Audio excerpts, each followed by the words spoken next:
Now, it's great to be with a group like this. I mean, one, you're a technologically savvy crew. Two, like you mentioned, there's people from, I guess, over 15 different countries. It's a global crew. And I like this relatively intimate setting, 300 of you, but wow, it's got kind of a sense that we're all in here together. And what I want to basically do is talk to you on a big picture level, though. What is going on with technology and what is going on with other trends related to technology that is really working on almost basically a world historical plane. But there's really two fundamental things that drives these periods of kind of rapid innovation that happen for about 10, 20 years. What happens is you get such deep structural changes to the fabric of the economy, the fabric of society, that essentially the old systems for organizing things just don't work. They basically get disrupted in a very fundamental way. So, for example, it's like when you go from an agrarian economy, an economy organized around agriculture, to one organized around industrial production. The other thing that actually drives these changes is essentially unprecedented challenges. It's something appears that your old system has absolutely no way to wrap its head around solving. And so you're forced into kind of really deep and fundamental innovation. Now, this has happened in the case of the United States. So just to kind of put a lens, well, you know, how big a deal is that? It's happened about 4 times in this country. About mid-century, around the Civil War with Abraham Lincoln. Everyone kind of associates him with, you know, slavery and the Civil War. Really, it actually ushered in a crazy amount of innovation around the fundamentals of the American economy. I mean, we did things like the transcontinental railroads. 25 years of essentially reinventing America that lasted for the second half, 50 years of the 19th century. Then right around the turn of the 20th century, there was an explosion of innovation for about 25 years. We call it the Progressive Era. And ultimately, the last one was around the Great Depression of World War II. Again, these things happen. They carry on these very classic patterns. We're in one of those moments now.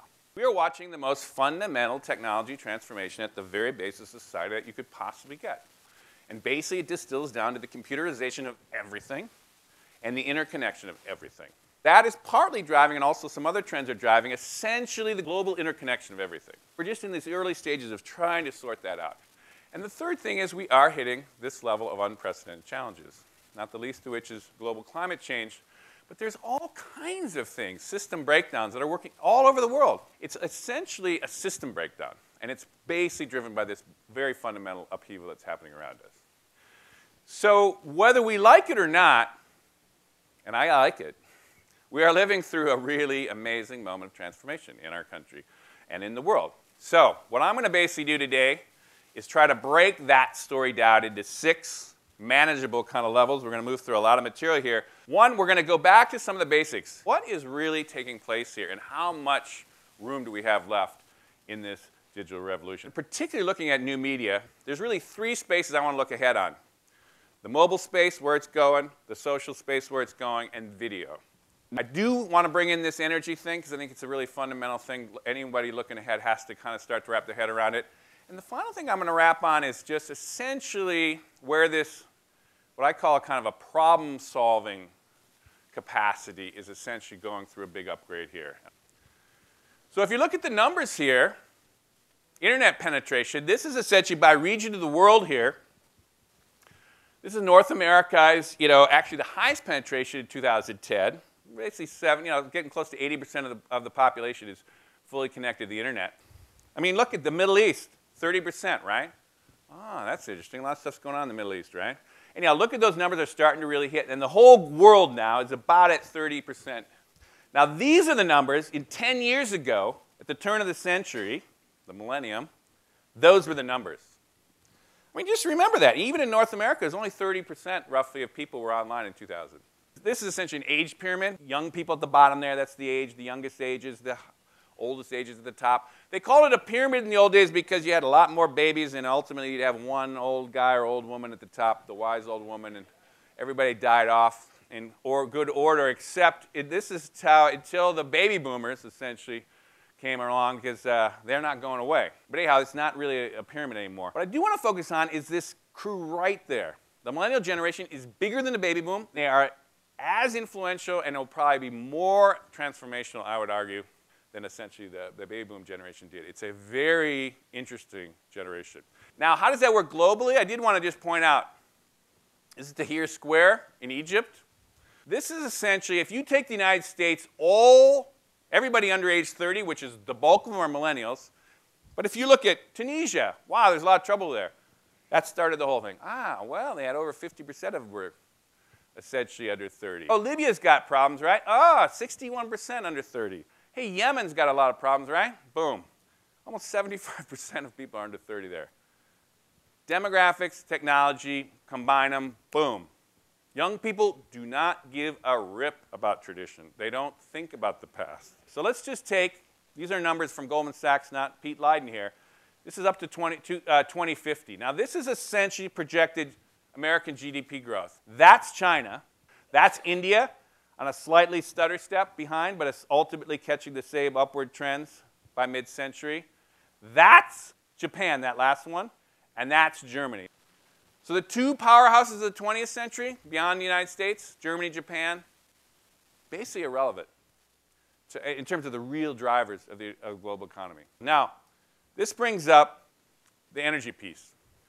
This is something that I just think everyone has to figure out, but I think it has a big implications for business. We use 18 terawatts of energy a year, and it's coming from, if you look at those things, gas, coal, oil, plants is the green one. There's a ton of stuff we still burn, particularly in the developing world. The little sliver there of the red is nuclear.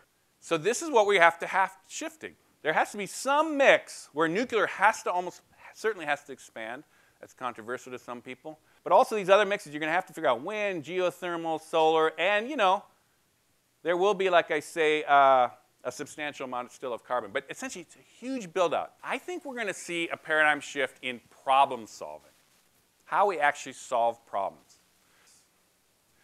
And this is a great, server farm. You remember the days when everybody was thinking, oh, you got to get bigger and bigger brains. Supercomputer brains is what really is going to make faster and faster computing. And someone said, wait a minute.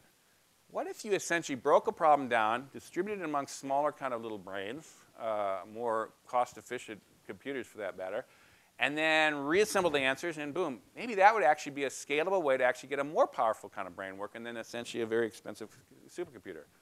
Well, there's essentially an analog what you could do with that scale of people solving problems. But the thing is, with technology, you can finally get that kind of large-scale parallel processing, getting many, many people working on the same scale of problems. And with that, I'm going to basically wind it out in a last little bit here. Go back to where I started. There are these explosions of kind of innovation that we've talked about in the past. If you look at what's happening today, we're in a kind of a similar situation. Now, the last time this happened, let's just think what was going on then and think about how it might give us confidence of what's going to happen now.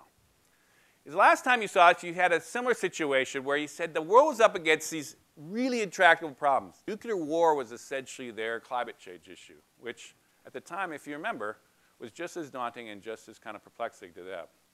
So what they did, though, they took the technologies they had at the time and the human resources they had, and ultimately, in the space of literally about 15 years to 20 years, they essentially figured out a way to get out of the Great Depression with a different kind of economics. A lot of innovation, Social Security, a bunch of things in our country, but also this happened in the post-war European world as well. Crazy amount of innovation happened within the space of just a relative historical blink of the eye. And so what are we going to do? We're essentially facing a similar slide of like, oh my God, those same images I mentioned to you there. But ultimately, we've got even more human resources. This is essentially college-educated people in the United States, starting in the war, essentially 1940. In real terms, essentially it's the difference between 5.6 million people college education's had compared to today. But the key thing is, what if you would have told guys like FDR or Churchill or all these folks, and you would have said, you know what? We're going to put this thing on your desk, or better yet, we're going to give you this thing in your hand. And you can ask any question in the world, and you will get all the world's information ordered back to you in a second. Everybody would have looked at you and said, that is total magic. It's like impossible. And of course, it's called Google or whatever you want to call it. It's an extraordinary tool. The powers are just unbelievable in a historical context. And so we are totally able to make this transition. It is a century trajectory we're on for the next 10, 20, 50 years, but we are on it. With that, I'm going to say thank you very much.